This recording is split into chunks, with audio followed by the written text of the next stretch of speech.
This is the Surly Grognards for June 15th, 2015. This is Peter Bowman, and as always, I'm joined by my good friend and co-host, Eric Carlson. How are you doing tonight, Eric? I'm doing all right. Most excellent. Totally not looking at Fallout 4 gifs on Imager right now. Not me. Oh, of course not. So, we're going to be talking a little bit about... We're not going to be talking about Fallout 4 tonight because... No. Because we simply don't have enough information until we've spent about 20 hours murdering people on Lansdowne Street. Well, no, we do know it's going to be in Boston, which makes both me and Eric kind of excited. Yes. But at any rate, what we're going to talk about today I'm going to poop in Harvard Square. I mean, I've done that before, but this time I'm going to be wearing powered armor. Of course. We're going to be talking about one of Eric's favorite genres. Yes. One of Eric's most absolute favorite genres, and one I'm moderately fond of. Cyberpunk. I do love me some Cyberpunk. I know you do. Cyberpunk's one of those things that I want to like more than I do. But before we get into it, I don't think I can actually define it well. I don't know why. So, Eric, why don't you sort of try to give me a good definition for Cyberpunk? Because I've never really been able to sort of articulate one. All right. Cyberpunk's generally near future science fiction, involving street level down in your luck characters, typically involved in criminal actions to get by, though not always. And there's always a large sense of disconnect between the characters due to a overabundance of technology, a dehumanization. Right. And it's a really loose definition, and includes a lot of different things. But I think it probably the best. Okay, I'm definitely that works. I do think There's lots of tropes that always show up, like cybernetic prosthetics and hardware wired into your head and whatnot. And Right. There are a bunch of examples of it. I mean, this all spawns out of works of science fiction, mostly books and short stories, really. Yeah, largely books and short stories. That's where it sort of started. William Gibson's one of the... Yeah, Gibson's probably one of, like, the big granddaddy there. I mean, I don't think he started it, but he's sort of the first big name that everyone knows. Yeah. And probably his most well-known work is Do Androids Dream of Electric Sheep? Although most people don't... No, that's Philip K. Dick. Oh, that's Philip K. Dick. I always confuse those two! Gibson's Neuromancer, for fuck's sake. Yes, he did Neuromancer. Oh, God, why do I confuse those two? I think I've done this before on the show. Philip K. Dick did do some stories that could be considered cyberpunk. Do Androids Dream of Electric Sheep? Minority Report leaps to mind. Right, and Do Androids Dream of Electric Sheep? Yes.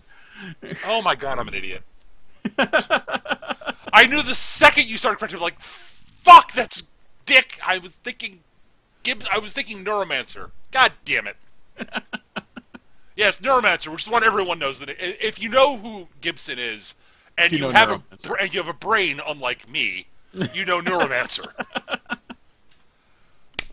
Oh, for fuck's sake! Which I reread not long ago, and is not as it has not aged well, largely because a lot of the stuff it predicted has come true. Yeah, honestly, I think it does hold up well precisely for that reason. Although I admit part of that for me is I think I like the book better now than I did when I first read it, and I think it's entirely because of it. It's much in the same way that I really, really love a lot of classic 40s and 50s science fiction, just to see like where they got things right and where they got things wrong. Yeah, totally true. And there's some stuff in there that's just like, oh my God, it's so There's a wonderful, it's prophetic. There's a wonderful short story about this guy who's I remember correctly, he was like he was a bagger at a grocery store, but he was a mathematical prodigy, and somehow this was discovered by somebody who's working on the nuclear program. This is the story. And so they basically brought him to help out and stuff. And they post, and basically, he basically had stuff about like working on nuclear bomb, creating a nuclear bomb and fission and stuff. And this is all sort of this is like while the Manhattan Project's going on. And like so he publishes the story and like all this stuff, and like he's brought in by the government. Like, how did you know about this stuff? And he's like, what? Yes, I've heard about this. It's like I just took what was publicly available and extrapolated. They did the same thing with the Superman comic, actually, with the atomic bomb. Right. It's just like, wow. I love stuff like that. Yeah. Some of the classic 50s science fiction is just, you just read it, you're like, this is just, how? And that's one of the things with like Neuromancer, you realize it was written in the 70s. Yeah. And the job that Gibson did of extrapolating forward is remarkable. Kind of terrifyingly prophetic, particularly with the degree of influence that corporations have over our daily lives. Yeah, just a little bit depressing, honestly. Yeah, just a bit. Yeah. And then the NSA and the prison program and everything was like, holy crap! My first thought was not this is Orwellian; it was this is Gibsonian. It's both. Yes. No, the oh my god, everything's Orwell was right moment for me was actually depressingly after the whole September 11th, 2001 thing. Oh yeah, the Patriot Act. Yeah, that was when he announced the Department of Homeland Security. I was like, oh my fucking shit. god. Yep, same here. That literally my thought was Orwell. How? Yep. Dude, no, stop this. My first thought was how is anyone buying that? But oh my god. Like tortured anachronisms to sound more. What's the word I'm looking for? More friendly for terrible, terrible things is just such a thing now. It's kind of scary. I'm waiting for actual doublespeak to start becoming in vogue. Well, we've already got that with every politician ever.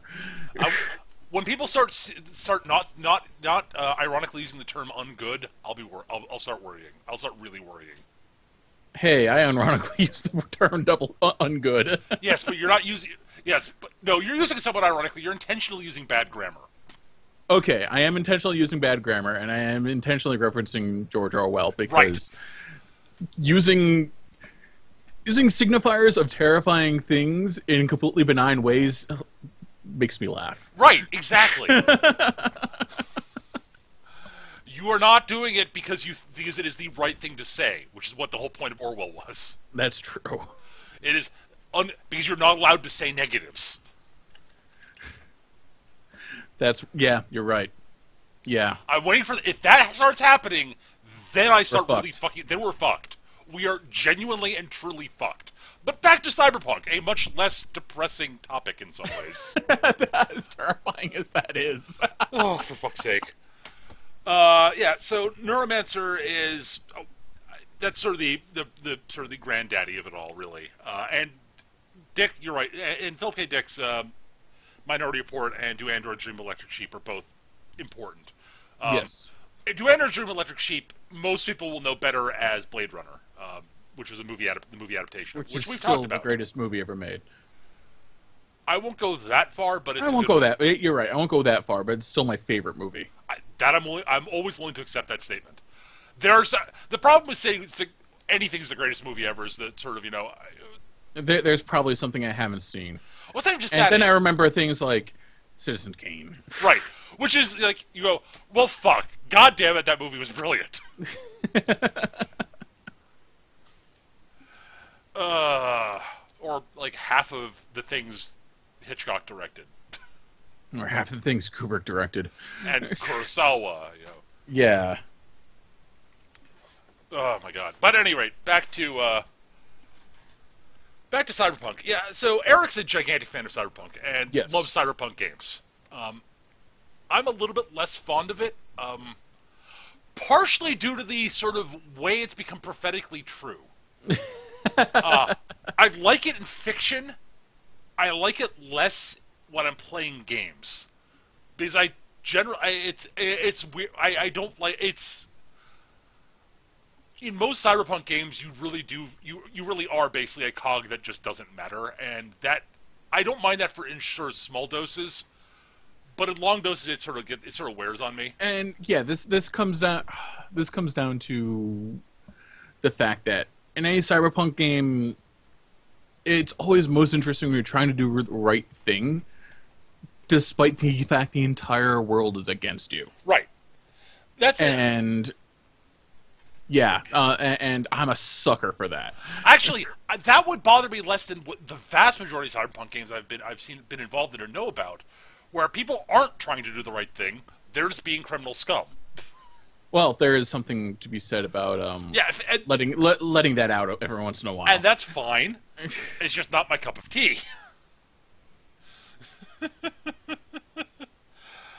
But like example of what you're talking about, honestly, one of the more recent games I really liked was Deus Ex: Human Revolution, which is not a is classic Cyberpunk. It's a flawed game in a lot of ways.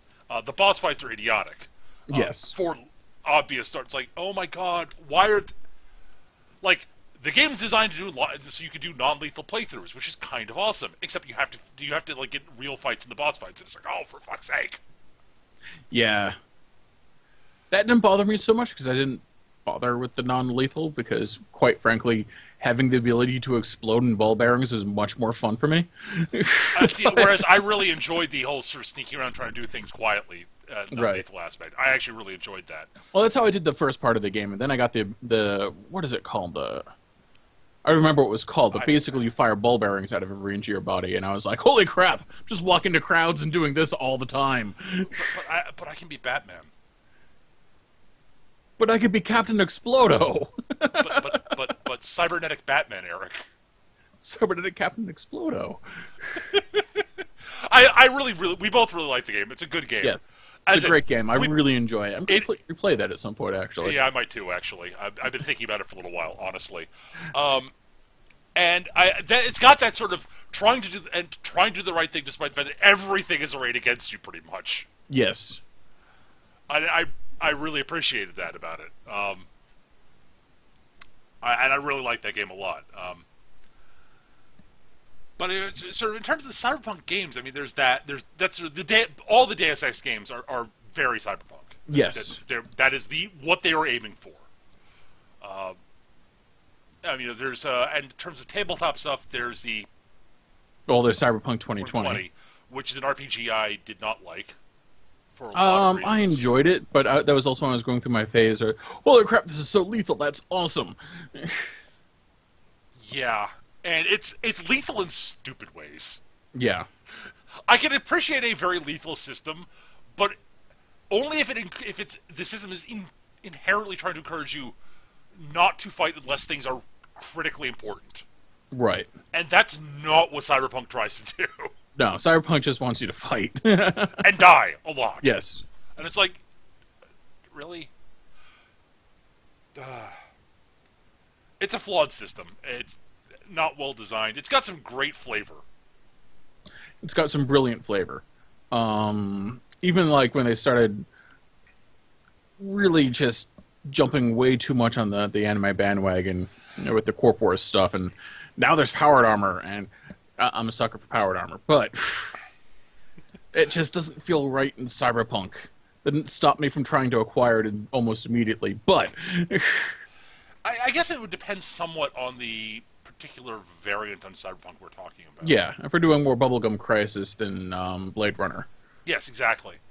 And that's the thing, is you can like there's a spectrum of Cyberpunk, and it shows up in a lot of late '80s, early '90s anime, actually. Yeah, well, it showed up a lot in '80s and '90s period. Yes, it did, but it made it across the ocean to Japan, is what I'm saying. Yes. As Eric mentioned, Bubblegum Crisis, Armitage, Ghost in the Shell. Ghost in the Shell is another classic Cyberpunk film. Yeah. Like,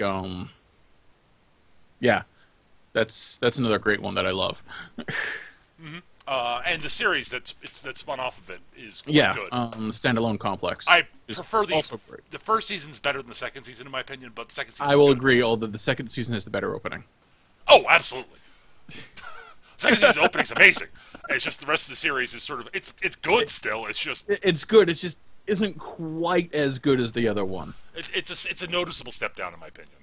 Yeah. But yeah, there's just a lot of I want to, Cyberpunk's one of the things I want to like more than I do, and partially because it's rooted in science fiction, which I adore. Yes. And there's a lot of cyberpunk fiction I really like, and there's remarkable little cyberpunk games that I really get into. Yeah. I really enjoy Shadowrun. I know it's not your cup of tea because of the whole Colonel Scum thing. It's not just that either, but there's something there. It's one of those things where I normally would think, it's sort of the peanut butter and chocolate of fantasy and science fiction, and it kind of is, and yet it sort of ends up being like peanut butter and mint chocolate. It's not quite right. That's. I guess I can understand that, but there's so much that I really enjoy about the world of Shadowrun. I totally get that. Again, it's a FASA property, so tremendously awesome world building. They did a great job world building, and for a long time they could not write the rules to save their lives. FASA, you say? I love a lot of their games, but early editions are never good. Earth Dawn. Oh my god. Oh, Earth Dawn. What a great fantasy world. What a terrible fucking game system. You look at the dice progression charts and you're like, what the what were you thinking?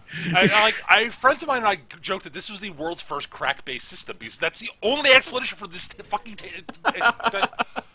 Were they on crack when they came up with this progression chart? All right, so... as far as I know, Earth Dawn was not rescued in the Great FASA collapse because the game system was just that unwieldy. Yeah, which is unfortunate because it is a good world. It's a great world. I love Earth Dawn too, but back to Cyberpunk. Yeah. Yeah, I wanted I tried Cyberpunk, did not like it. And I had friends of mine. I'm assuming you mean Cyberpunk 2020, specifically, the old Artelosian game. Specifically Cyberpunk 2020, yes. Yeah. I had friends of mine who were really into Shadowrun, and I was like, you know what? I'll give it a shot. I didn't like Cyberpunk 2020, but okay, the addition of orcs, elves, dwarves, and stuff, and magic, I find that interesting. Mm. And I had some fun with it, but it just never really resonated with me. It's like, I can get that. It's like, I totally understand. And the system irritated me. Well, partially it was because an early FASA game. I was playing 3rd edition when I played. I didn't play before that. Oh, 3rd edition wasn't that bad at all. I kind of like 3rd edition. Yeah, I just 2nd edition was an unwieldy mess, and 1st was absolutely unplayable. But yeah, it was. I think I fundamentally don't like the baseline big fist of dice type of deal. The variable dice pools. I don't like the dice pools. Yeah. There's something about the way it's like, okay, so I've got this dice pool to play with, and then I use some of it to attack and some of it to defend. But I get conceptually that if you're spending more on attack, it makes it easier to defend. It makes it harder for you to defend yourself, and it makes a certain amount of logical sense. But my instinctive reaction at that point is I have zero desire to ever attack then. Because my character is just going to die unless I'm min-maxing out the wazoo. I've had and seen characters die in Shadowrun, but it's not nearly as lethal as you seem to think it is. My experience with it was that basically, unless I min-maxed, it was. Okay. That literally, unless I tried to make sure I had a very large combat dice pool, or else a ton of karma. If I ever went significantly offensive, I was fucked. Or I was playing a troll. Well, I played a lot of trolls. Uh-huh. Trolls are awesome. Yeah, and not because they're good games stat-wise, but because they're friggin' 8-foot-tall guys with horns. Yeah, I played 2 characters. One of whom died very quickly because I didn't min-max, and basically I had to spend too much of my dice pool on offense to be able to hit anything reliably, and it left me too wide open, and I was not sufficiently able to absorb damage to survive actual combat.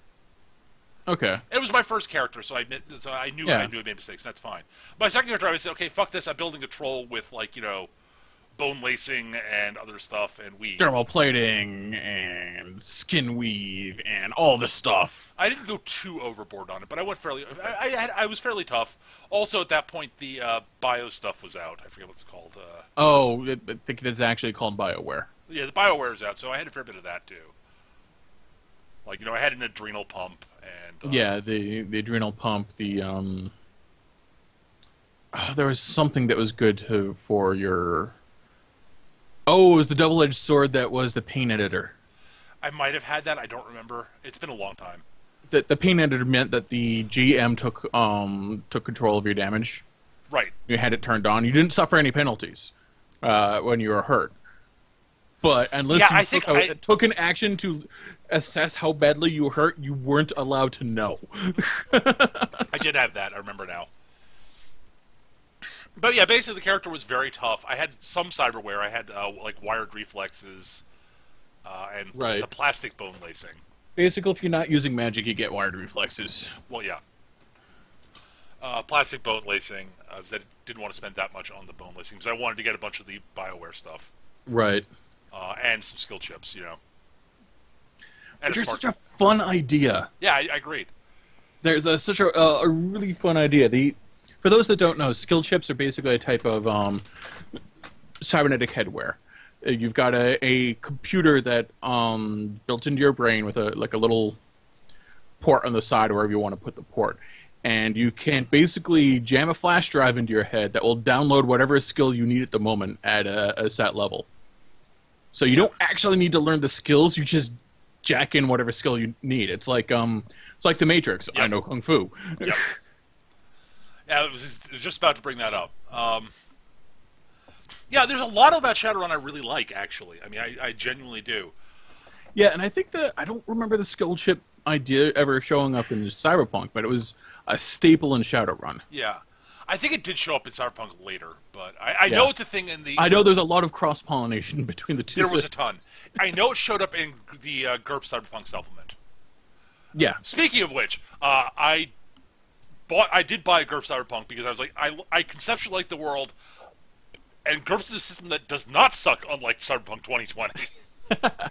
Yeah, funny that you mentioned that. I was just thinking, I'd never played in a GURP Cyberpunk game, and it seems like a system that would handle it pretty well. It did. It looked like it did very well. I've got a copy of it somewhere. My problem is that I have... Yeah, you're not a Cyberpunk guy. My problem is I'd be more into playing in one than running one. I just, I don't know... I remember, we were having discussions about Shadowrun, and, you guys were, people trying to convince you to run it, and then they were trying to convince me to run it. I'm sort of going, you do not want me to run Shadowrun. I do not know the world at all. You guys, I always have... Shadowrun is Chris's baby. Shadowrun is Chris's baby like IK is mine. Right.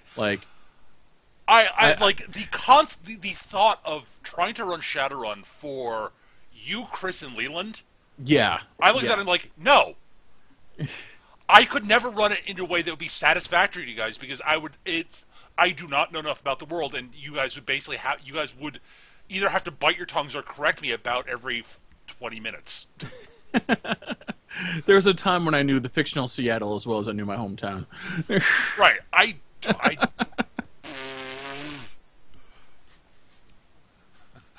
It's like, no.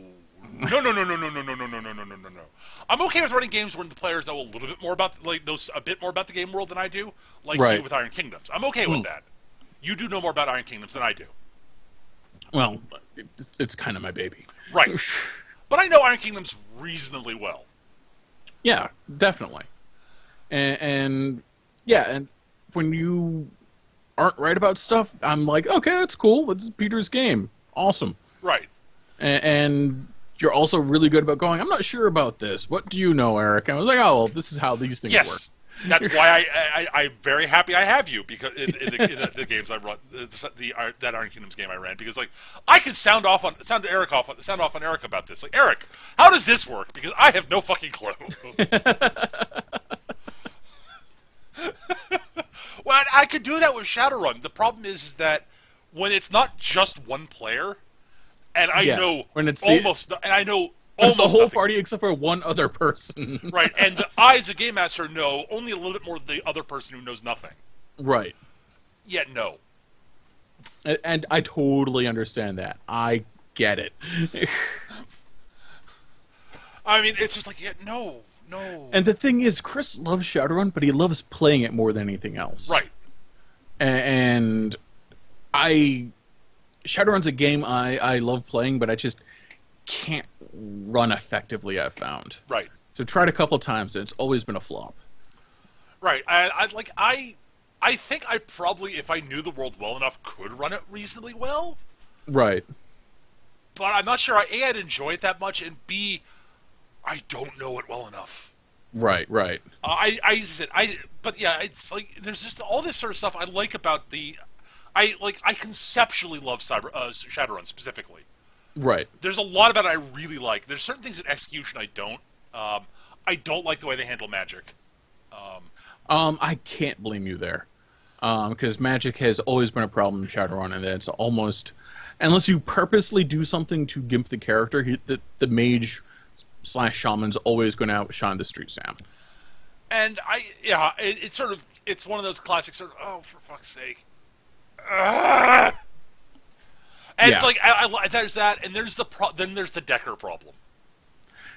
Yeah, that's a problem that happens across all the Shadowrun, Cyberpunk games, is the Decker / hacker / netrunner. So yes, the Decker is basically a hacker. The whole point behind the Decker's big shtick is they're really good at hacking computers, which is an important aspect of Cyberpunk as a genre. Yes, and they do it real time via VR. And that's really cool. Cyberpunk. It's really cool, and they got all this cool stuff, and it's conceptual. They got these great rules for how you do hacking.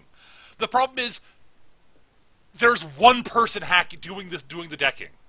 Yeah. Which means the rest of the party, it means that either they're doing nothing while the other party's doing interesting stuff, or the party can't do anything interesting while he's doing interesting stuff. There are ways around it, but it requires a lot of creative. It puts a lot of onus on the game master on a lot of creative shit. Later editions of the game helped with this a bit, in that decking now happened at the same speed as everything else. Excuse me. That's a big help. Honestly, that's a gigantic help. Yes. And honestly, you can hack shit, and you can sit there insensate hacking while the rest of your team fends off the security goons trying to keep you from hacking shit. Right. That's kind of cool. There's a lot of stuff about, like, the newer edition of Shadowrun fix a lot of the problems I had with Shadowrun from a meta game standpoint, like the decking thing. Right. It toned magic down, from what I understand. Yes. Which is a big help. Because it needed to. Yes. I made a troll dog shaman who was not in any way, shape, or form optimized. He's still one of my favorite characters. And my God, the amount of brilliance he blew up without trying. Yeah, I've heard you talk about him, and I wasn't even trying to make a character that badass. I know. He was a dog shaman. It's not the combat shaman. Yeah. For those that don't know, shamans in Shadowrun will have various totems based on different animals. And dog is mostly about social and detection stuff. Except I played him much more like a junkyard dog, so like more intimidation and guarding stuff. Yeah. And blowing up brains. Yeah. No, at some point I might break down and buy myself a copy of Shadowrun 5th. Right. I own 4th because I bought it because we might be doing it, and I got it on sale. No, I got it with store credit at the local game store. Ah, okay. I remember now. It wasn't on sale. I was like, you know, I've built up a bunch of store credit here at our local game store. Like, you know what? I'll buy the game because Eric might be running a game, and what the hell? Why not? It doesn't hurt me. And there's a lot of things about it I kind of dug. I actually really dug. I'm sort of two minds about the overall the system that it uses, the way it's really the character building system. Mm. It's not as bad because it's using the same basic system as A Time of War, which we've talked about Right. the new MechWarrior RPG. And It's still way too fiddly. yeah, So fiddly. It's better. It's much better on Shadowrun. Part of it's because, for some reason, it's not 5,000 points, for instance, for beginning characters. What the fucking? Why? It's like literally an order of magnitude more points for Time of War than in Shadowrun, if I remember correctly. I don't understand why. Actually, no. It's like 5,000 versus. It's like it's 4,000 versus 400. Or is it 5,000 versus 500? I don't remember off the top of my head. It's something like that. You get like 400 to 500 points in Shadowrun, and 4,000 or 5,000 points in A Time of War, and it's like, why?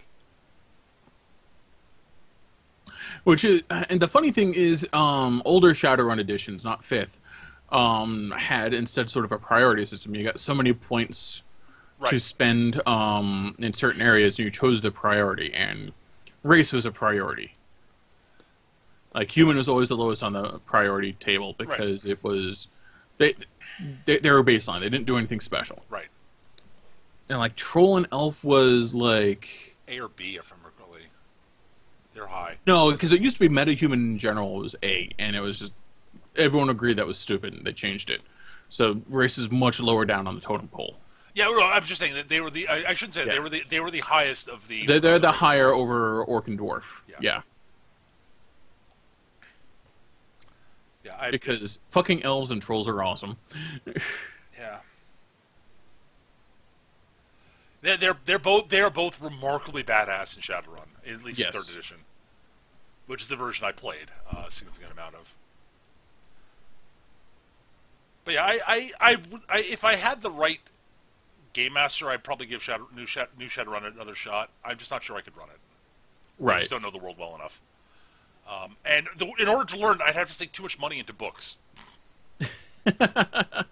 I just don't have the time I just don't have the time and energy to learn enough about a new world. And yeah, I totally can't blame you with that. Not to run it. It's like, I could do it with the right group of people. Like, you plus a bunch of people who are not Chris and Leland. It's like, or one of the three of you. And, like, a bunch of people who don't. So I have, like, one person who can help me sound things out. And not just, like, the majority of the group knowing more than I do. Yeah. To that point, I'm like, why am I running it? Why is Chris not running this? He knows the world much better than I do. He knows the world much better than any of us in that situation. And he's a good game master. Yes. Well, the problem is he's also, well, I hate to say it, but kind of lazy. He hates game mastering. Yeah, that's the thing. Is Chris and I are both good game masters. Yes. We're both lazy game masters also. I will freely admit this on my end. I enjoy the process more than Chris does. Chris loves world building, and that's the main thing he enjoys in game mastering. Yeah, he doesn't actually enjoy piecing together stories. He likes participating in stories a great deal, though. Yeah. Right. I can't blame him. I don't blame him. Game mastering is not for everybody. I've said this numerous times, and I will keep saying it. I love it to pieces, and I recommend everyone try it at least once if you're interested in role playing. But it's not everybody. Yeah. But anyways, yeah. I mean, we both had Chris's game master. He's very good at it. But yes, he's very good at it, especially when he's actually into it. But he just doesn't enjoy it. Yeah. Whereas he enjoys it when it's something particularly speaks to him about it. Yes. And it's especially in games where there are games where he prefers running it to playing it. I've seen. Mm. There are games where he massively prefers playing it to running it. Shadowrun would be one of those, I think. Yes. Yeah, he absolutely adores playing Shadowrun, and to the point where he can't even think about running it. Yeah. Because I know exactly the feeling, because all he's thinking about is, I could be this dude right now, but instead I'm controlling these schmucks. Yeah. I think part of it is that, I think part of the difference between the two of us, I've focused so much on being the game master. Yeah. That I'm just used to it. I don't. It doesn't bother me at all when I'm like, I'm running these. I have to run the schmuckos. Whatever. Right. I don't get attached to my NPCs that much. I do occasionally, but yeah, and I totally get that. But having been relatively recently on both ends of it, yeah, I definitely absolutely prefer playing to running. But I get it, totally get it. But yeah, I wonder if there are any groups out there where everyone's always arguing over who gets to run the game. I've never seen it. But then, I'm the game master, so what do I know? It's like literally, Peter likes the game master things. I do. Why don't you run the game? Sure, I guess. And I do. I run a bunch of games. I've been doing it for decades now, literally. Oy. I take breaks every now and then because I need them. As right, you should. I need them sometimes. I think I mentioned this before, but there was a time back around 2002, 2003, where I basically just sort of threw my hands up in the air and just said, "I'm taking a break. I am so burnt out. I am not running anything for the next 6 months." I remember that because you were running like 4 games each week.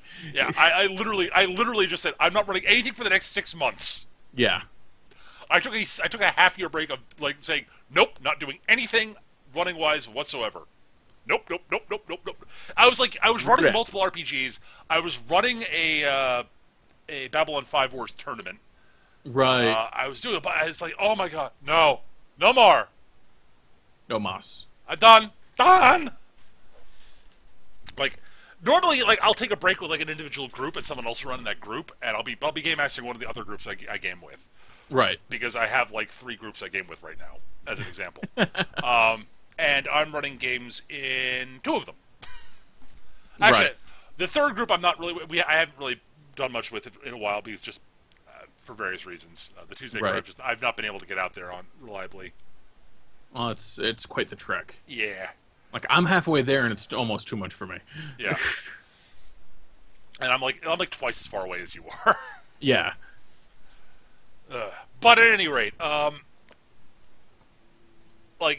so right now I'm really involved in 2 groups, and even then I needed a break on Saturday crew for a week at least, just because I and that's I don't think anyone begrudges you that. Yeah, like honestly, what it boils down to is from time to time I honestly just feel like I eventually feels like I start going through the motions when I'm game mastering. I can put even putting going through the motions. I put it on a decent game. Yes. But that's entirely just due to rote memory at this point, I think.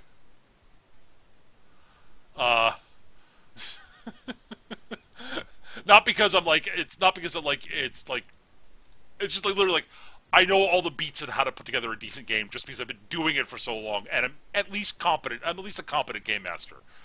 Right. So, I know that I'm a good game master overall because I've been doing it long enough. The people I play with don't just play with me because they're my friends, and B, it's like at this point, having done this long, eventually I would have lost players if I wasn't actually good at it. But I haven't. I lose players when people move out of state. Right. And that's about it. I've lost a few here and there every now and then.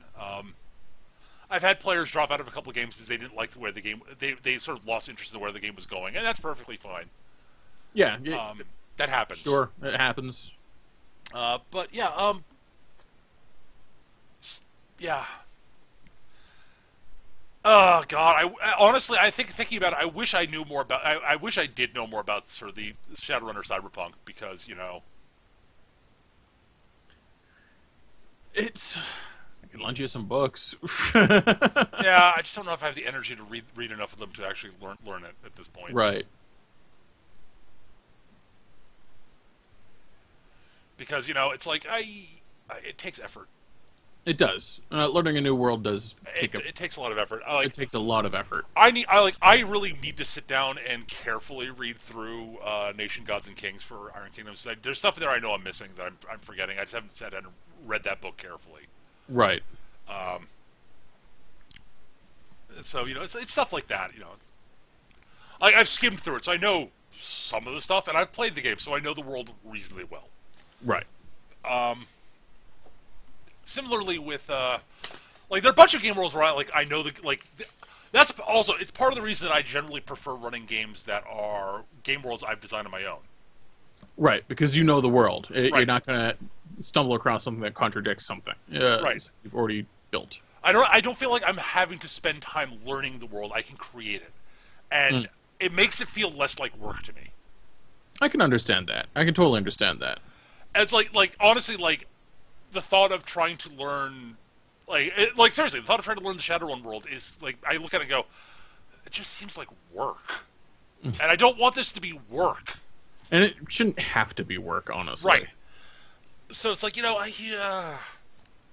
so there's that. I looked at that. I'm okay. There's that. Let's see what else, what other it's a bunch of I've learned the BattleTech world over the years just through osmosis from playing the game, and right.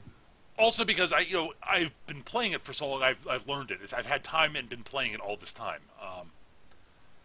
I only know it up to a certain point. Beyond a certain point, I don't know what's happened in the BattleTech universe going forward from a certain point in the timeline. It's like, and after the clan invasions wrap up, I have no idea what's going on because I stopped giving a fuck.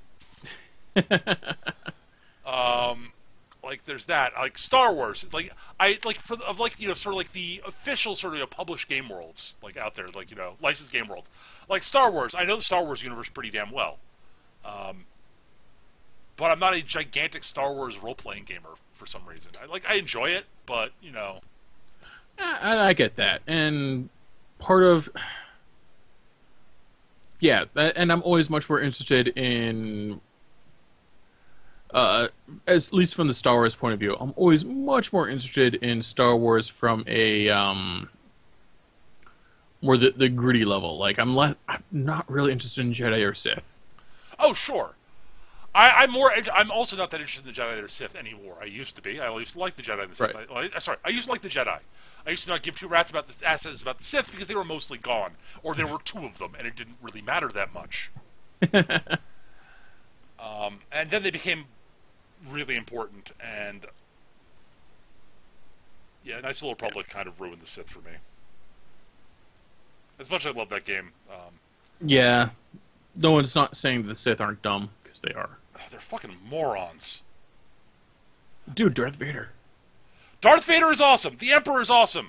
Most of the Sith are fucking morons. Yes. You learn this the second you go to Korriban. Oh my god, they're dumb.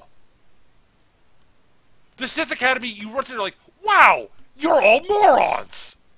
Yeah. How are you guys a galactic threat? What's really funny is playing the they seem to have toned down the idiocy quite a bit in the MMO. They did. They toned it down a bit. They're still pretty stupid. Yeah, but they toned it down a bit, and I came to the conclusion that the Sith Empire runs entirely on anarcho-fascism. You are expected to do exactly what you are told until you're strong enough to tell people to piss off. And that's a terrible way to run a government. Yes. But it's really fascinating that anyone thinks it could work at all. It blows my mind. I look at this, I'm like, what the... I'll say the other thing that ruined the Sith for me completely is the legions of Sith fanboys. Oh, yeah. No, and... Yeah. Dude, wearing black and having a red lightsaber, fucking awesome. Freaking Force lightning, fucking awesome. Force choking people you don't like, fucking awesome. Does not mean you need to be a Sith all the time. That they're the bestest things ever. Because you know what's also awesome? Powered armor. And that's why I'll always play a bounty hunter. I get it. I just, it's not even just that. It's like, but yeah, that's sort of my thing with Star Wars. It's like that. there's the problem that Star Trek's never had a good RPG written for it. Yeah, ever. it never really has. Oh my god, I've looked at all of them. They're all bad. Like, literally, all of them are bad. Which kind of amazes me, because it seems like such a no-brainer. How do you fuck up the Star Trek universe as a role-playing game this badly? How? It seems like such a no-brainer. You're the bridge crew of a starship. Uh-huh. Like, you don't even necessarily have to be Starfleet. You could be Klingons or free traders like Harry Mudd or Romulans. They've done exactly that. The Last Unicorn game's role-playing game, the system is designed to create Starfleet officers, so you can serve on a ship's crew and do stuff and go out and have bold adventures. Boldly go places. The problem is the system is complete ass. It's amazing. Like, you have to bend over backwards to be competent at anything to start with. And this is going. The one thing that we all know about Starfleet is they train people really fucking well. Yes. There's a reason why Starfleet officer can go toe-to-toe with the Klingon. That's the thing. Like, I remember that episode when Picard is on Kronos, yes. And people are flipping up. How could Picard handle Klingons in hand-to-hand combat? My reaction is, well, of course Starfleet hand-to-hand combat training is really good. They have to deal with not just humans. Not just Klingons, but errant Vulcans and Romulans and almost fucking Gorn. How many races in the Star Trek universe are physically stronger than humans? Yeah. Think about that for a minute. And how many of them are warrior cultures? And you're like, of course, Starfleet is going to be able to train their people to be able to defend themselves against a rampaging Klingon, or an angry Andorian, or a I think it's also pretty clear that the assassins going to kill those are street Picard thugs. In that they were street thugs. Two schmucks that were a little drunk and were given 50 cents to go and rough up the human. They were street thugs. They were pretty clearly street thugs, and they definitely weren't Klingon assassins. No, of course not. They were dangerous. Because they're Klingons. They're trained combatants, and Picard kicked their asses because he's an action. Because Picard is a named character, right? So, anyways, Starfleet trains their people well. So why are everyone incompetent in this game? Oh, because they don't know how to design a game. Got it. Yeah. The only really great thing about the system is, honestly, rolling up a character is kind of fun. If you're not trying to actually min-max it, right? But it's time consuming. Also, it also has a random technobabble chart, so which is awesome. Yes, it just seems such a no-brainer because you can at least the main book can be playing in Starfleet. Then you've got two obvious supplements right there with Klingons and Romulans. And I will say this again: Last Unicorn did this. They did all of this. They're just bad at game design. I've got the baseline rule book, which is the Starfleet book. I've seen the Klingon book. I've seen the Romulan book. I've seen the DS9 source book. They published a bunch of these books, and people bought them because it's a Star Trek role-playing game. Oh my god, I want to play Star Trek. This is a no-brainer. It's going to be awesome. Wait, this game sucks. Yeah. Oh. It's So, the thing is, I don't know what system I'd want to run Star Trek in, off the top of my head. My default would be either Hero or Champions. I mean, Hero or GURPS, but, it's neither are my first thought was GURPS because there's so much friggin' stuff for space in GURPS. Yes. Well, there's a ton of stuff in Hero System also. Right. I'm also not as familiar with Hero. Right, I know. I would probably, if I was doing it with the Thursday crew, with the Tuesday crew, I would probably run it in GURPS. If I was doing it with my Thursday crew, I'd probably do it in Hero. If I was doing it with the Saturday group, I don't know. I'm playing in Klingon. That's entirely possible.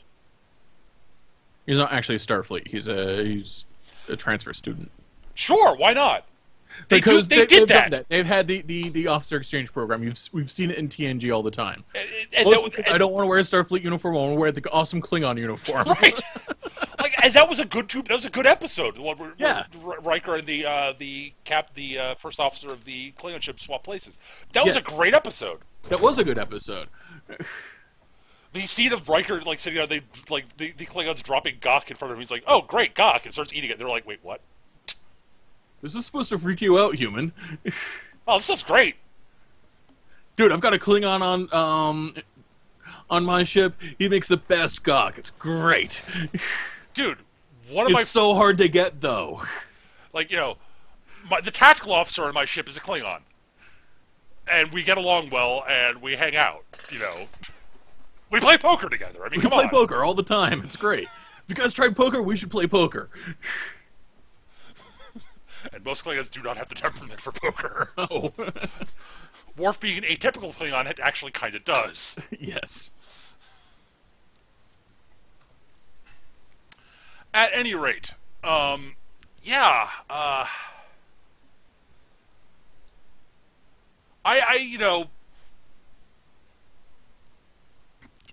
really do like, I do conceptually like, back to our topic at hand, actually. Right, back to Cyberpunk. The thing that I really like about Cyberpunk is just so many games you're like big goddamn fucking heroes, and that's great. I love being a big goddamn hero. I totally get that. I totally get the other side of it. The thing about Cyberpunk is that it's gritty, barely scraping by. It's a great genre for the small heroics, the little heroics, the little deeds. I agree completely. Yeah, it's a great street level genre. Absolutely, is what I'm trying to say. I feel like I can handle that better in Shadowrun than I could in Cyberpunk. Because Cyberpunk, they really do make you a complete cog. Yeah. And Shadowrun, you are a little bit more badass. It's also considerably more. It's a more cinematic game world. It's a much more cinematic game world. I mean, a dragon ran for president and won. Yes. I mean, he got assassinated on his inaugural day, but. Dunkelzon 2024, or what was it, 2054? I don't remember. I don't remember. I think it was 2054. Yeah. Because I remember it was second edition of Shadowrun where they did the whole storyline with Dunkelzon running for president and winning, and then blowing up and causing a rip in space-time. So I was playing. So as a random aside, back to Cyberpunk. There was I was just thinking of other things involving Cyberpunk, and there was a brief period in the history of one of my favorite role-playing game and / gaming universes in general, Feng Shui. Specifically, the Shadowrun CCG that involves some Cyberpunk. I mean, the architects are kind of sort of weirdly Cyberpunk. Yeah, you can totally do Cyberpunk the same way Shadowrun Cyberpunk. And kind of, except that the way if you really read carefully in the world book for the architects, you're completely fucked if you're in the future. Yes, you're doomed. So Cyberpunk more so than usual, and more Shadow. It's not even that you can't even really effectively rebel against the system. Right, because of the way the chi works in that universe. But in the CCG, the card game thing, Shadowrun, they basically held a big tournament because they were having a big storyline change. And at the Worlds, the guy who won the faction, they basically had faction wars thing where people played decks and they registered what faction their deck was, and the faction that had the most wins would basically take control of this critical juncture thing and basically they would alter the game world going forward. And what ended up happening was that the dragons won. The heroes, the small scrappy bit of heroes who can't possibly win, won. It's like, okay, the dragons have control of this. What the fuck? How does this even work? Okay, so what happens if the dragons take control of this juncture, which is in the 1920s? What actually happens to the world going forward from that? Well, given the dragons' attitudes, the modern juncture doesn't change that much, but it completely shafts the architects. Yeah, you're right. Their critical shifted out of existence. So the ones who have been into the Netherworld flee to the Netherworld and go to different places. and like trying to rebuild their power so they can recreate a critical shift to put themselves back in power. Boatman and Bownagel, the two leaders. One of them, I forget which one's which. One's the idealist. One's the mad guy... scientist, the evil mad scientist. The evil mad scientist stays in the Netherworld and basically creates his own demon factories there and blah blah blah blah blah blah blah. And he's very power in the Netherworld. Your ability to modify the Netherworld to suit your whims is dependent on how many feng shui sites you are tuned to at any given point. Oh, Jesus. Yeah, Bowman and Bownagel are ridiculously powerful in the Netherworld because they were each attuned to about half of them. Jesus, they're on par with the friggin' four... yes, they are! Marks. Jesus Christ. Yeah. Why didn't they go there in the first place? Well, because you really can't, being in the Netherworld doesn't help you that much is the problem. That's true. So, it's like, well, I'm in the Netherworld, I'm powerful here. Yay. Right. Bownagel, it's Dr. Curtis Boatman is the scientist. Right. Johann Bownagel flees to Germany in the 20s. Oh, and co-opts the Nazi party.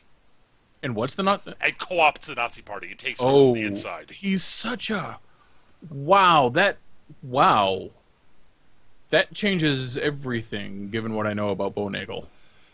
Yeah, it screws things up. So, but the interesting is, so what happens in the future then is it leads to the rise of another faction called the Syndicate, and the future is all of a sudden this weird combination of chi and technology, which is the dragon thing. The dragon sort of the dragon's main strengths are like some chi power, some technology, guns and stuff. So you're thinking martial arts, guns, and somewhat advanced technology. What does this turn into, Eric? Oh my god, it turns into Shadowrun. It does, with minus the magic. Yeah. Instead of magic, you have chi powers. And all of a sudden, the Syndicate are basically the secret masters of a cyberpunk world, now thrown into the secret war. It was kind of awesome. Unfortunately, that is kind of awesome. That's not where they went with it in the relaunching of the Feng Shui 2. Feng Shui 2, where they've completely eliminated the architects. Right. And I get why they are problematic. Why? They're excellent villains. Again, you can't beat them is the problem. At all, like literally. I guess the only way you could if you can't. The problem is that their juncture is useless. Yeah, you can't really do much in the way of adventures there if you're from anywhere but from there and are inherently immune to it. It's like, I get why they got rid of them. I don't approve of it, but I get why. Okay, they still have the jammers though, right? Not exactly. They don't have cyber monkeys. They have cyber monkeys. Okay, but they're not the jammers. If I can't play a sapient cyber monkey, then this game world is useless to me. I don't know the full details because I don't own a copy of it, but everything I've heard about it has made me go, it sounds like it's not bad, but I don't know why I'd want to play it instead of regular feng shui. Right. At any rate, but I wanted to bring that up just because I thought you'd find the concept of... Yeah, I find the concept kinda awesome.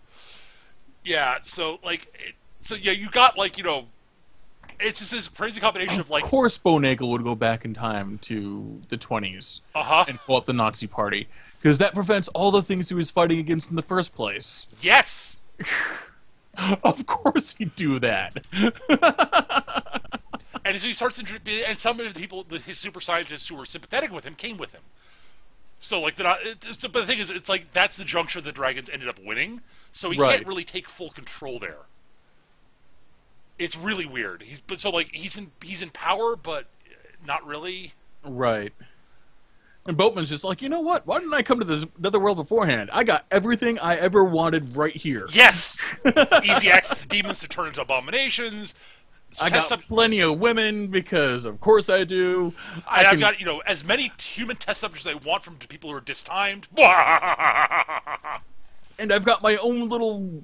reality that I can mold to whatever whim I like. Mm-hmm. Holy shit, why aren't I Boatman? Yeah. Except for, the whole, like evil. Yeah, oh my god. Boatman is a fucked up man. Yes. So, yeah, that's I thought I would want to round things out with our discussion of Cyberpunk with the. I just love the concept of combining super boxing crazy kung fu with cyber tech. Yeah. I think that's kind of awesome. Oh, they do have that in Shadowrun also with the Adept. Right, they do. Yes, that's right. And there's no reason why you couldn't do an actual cybered out kung fu master. Yep. Because synthetic muscles, wired reflexes, bone lacing, all that stuff just screams for kung fu masters. Yes. Wow. Now I actually have an idea for a character, Eric, for a Shadowrun game. If anyone ever runs one. Oh my god! But yeah, it's got monowire blades. Yeah. It's got all these crazy, sort of. It's got all they had all these. Just some great characters. There's one of the characters in the card game. I can't remember his name right now. It's some Japanese name, but his ability he's a big tough guy, and his main ability is Shadowrun the CCG, not Shadowrun, Shadow Fist. Basically the big thing is that you can he can attack multiple times in a turn. Basically, I won't go into the full details on it, but it's just lots of cool stuff in it. His whole thing is he's got super wired reflexes, basically. So, right. At any rate, we should probably wrap things up here because we've been going for about an hour. Yeah, that sounds about right. So, thanks everyone for watching. We normally save time at the end of each episode for viewer questions. We try to save time for that. If we had viewer questions, we especially do that. We didn't have any this week. Actually, we did have one. I'm sorry. Hang on, let me get that so we can actually answer the viewer question that we got. Oh yeah, we should totally do that. Yes. Before we go, I almost forgot. This was in response. This is posted as a comment on our last week's episode. Actually, this is from R.J. LaRose. In relation to Star Wars role playing, me and my group are using the setting of using this as a setting of Imperial agents that hunt and investigate crime, like cops and like cops do, and not particularly Jedi hunters. The big thing is they're Imperial agents they're cops. They're Imperial cops. At some point, we got getting called by a high-ranking senator to hide and keep his newly discovered Force-sensitive daughter from other agents who would report him and have his little girl killed. And in doing so, we could get found out as traitors and be killed. I'm not sure where to go from this. Do you have any ideas? First off, I want to say that's a really cool moral quandary to put your characters in at the right time if the players are cool with this sort of thing. Yeah, no, that sounds like a great idea for a great seed for a game. Honestly, yep. Particularly if you end up with divided loyalties in the party. Well, that make for a great story. I don't know how they go for a game. Right. As to where to go from there. Well, it depends. How rogue are the players willing to go? Right. I mean, I'm not sure if you're one of the players or if you're the game master in the situation. So I'm not entirely. Yeah. It's somewhat from a player's point of view, it depends entirely on. Eric's right. How rogue do they want to go in regards to this? I mean. Right. If they end up getting caught with the daughter, are they going to kill the person that caught them? Are they going to knock the guy out and dump him in a back alley and then flee the planet, become fugitives? Or are they how far are they willing to go? And that's where the fun is, pushing them to see what they'll do. From my standpoint, it depends entirely on it also depends on how sympathetic the senator is, for starters. Yeah. If this guy's a complete prick, and his daughter's a bitch. At the same time, totally, making the senator kind of a dick, fine. But, make the daughter a real sweetheart. Oh, I mean, that's what I'd do. The senator's a dick, so, whatever, turn her over as soon as you get caught kind of deal, until you start talking with her and realize she's actually a really nice person and really didn't ask for these powers and afraid what will happen to her because she's heard stories. Right. And, and honestly, even then, it's almost becomes sort of the humanizing element of the senator, too. Yeah. Because, all of a sudden, he's a dick, but he really cares he about loves and cares about his daughter. Right. And he wants what's best for her, and he knows that that turning her over for processing isn't going to work. Right. Registration and processing. That's what I'd refer to it as.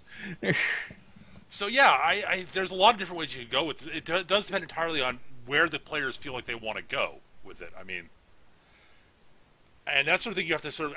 I think that if you're the game master, you have to ask the players where they want to go with this. And if you're one of the players, talk to the rest of the group about it. See where they feel like they want to go with this. Because there are a lot of different ways you can go. I mean, I think the most interesting option is to try to find some way to save this girl from the Empire. Yeah. And does that lead them to the rebellion? Do they end up becoming rebels? Maybe. Or they feel like they want to try to fix the system from within. I mean, right. Or does that lead them to something else? Because the rebels are filthy criminals and terrorists. They're trying to overthrow the rightful government, and then you have that whole bit like the obvious things to take her to the rebels, but the rebels are filthy terrorists and they'll just turn her into a weapon, which is what any right-minded Imperial agent, even a sympathetic one, would think. Right, off the top, initially, until they got to know some rebels. And even then, I guarantee there are some filthy terrorist monsters in the rebels. Oh, sure, logically, yes. And it depends entirely on the style of Star Wars game you want to run. Yeah. Whether there are or not. Yeah, if you're going with your classic black and white Star Wars, where you start out gray and then move to the light side, yeah, that's the way to go. But if you're doing more like a total like film noir Chinatown type of thing, that's another matter entirely. Yeah, I'm still not sold on Star Wars being a good universe for that sort of thing. I know, but I do love that. The whole thing. I love film noir, Eric. I love it to pieces. It's just not Star Wars. Despite that, it's Coruscant. Despite that, I've actually considered running basically the Maltese Falcon in Star Wars. That would be awesome. Oh God, yeah. Holy shit. I considered it. If there was a Star Wars system I didn't hate, that I owned. Sorry, it's not that I don't hate. It's a Star Wars system I actually liked that I owned, I would consider running it. But yeah. At any rate, I hope that helped in some way. Hope you found it. I hope that answers your question in some way. Yeah. Anyways, thank you for asking. Like a great idea for a game, and I want to hear more about it. Yeah, it's great seed. I love it. Great seed for at least a great seed for an adventure arc at a minimum. Yeah.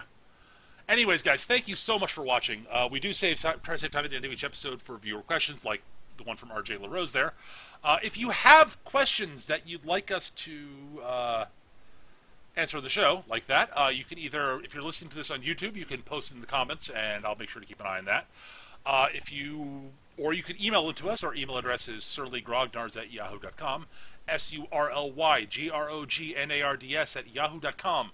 Or you can post them on our forums, which you can find at mechagm.forumer.com. Additionally, if you've got show topic suggestions for us, we love those to pieces, because it means we can basically make tailor the show to what you guys want to hear about. Also, It saves us time. And we're lazy. But mostly it means that we can tailor the show to what you guys want to hear. Really. Yes, which is awesome. Yep. And totally our reasoning, and not that we're lazy. I do it because I'm lazy.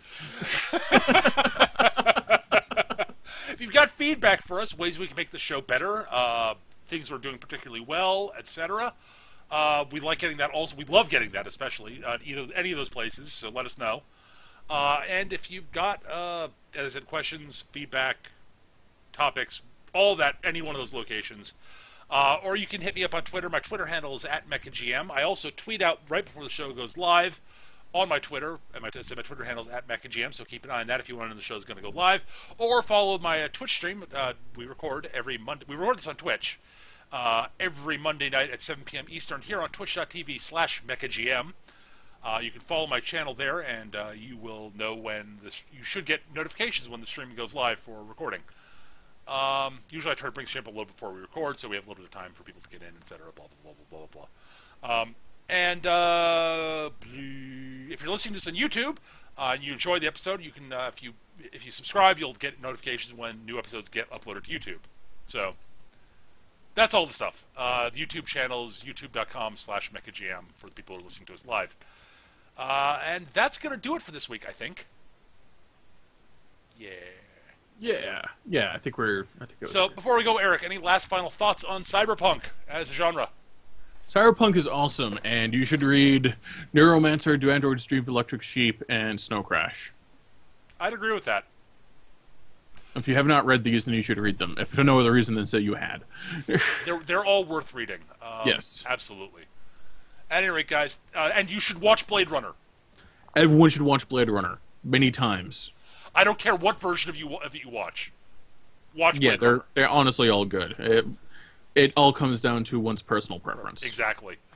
Anyways, guys, thank you so much for watching, and we'll see you guys next week, same time, same channel. Take care, everybody, and good night. Bat time, same bat channel. Bye. Bye.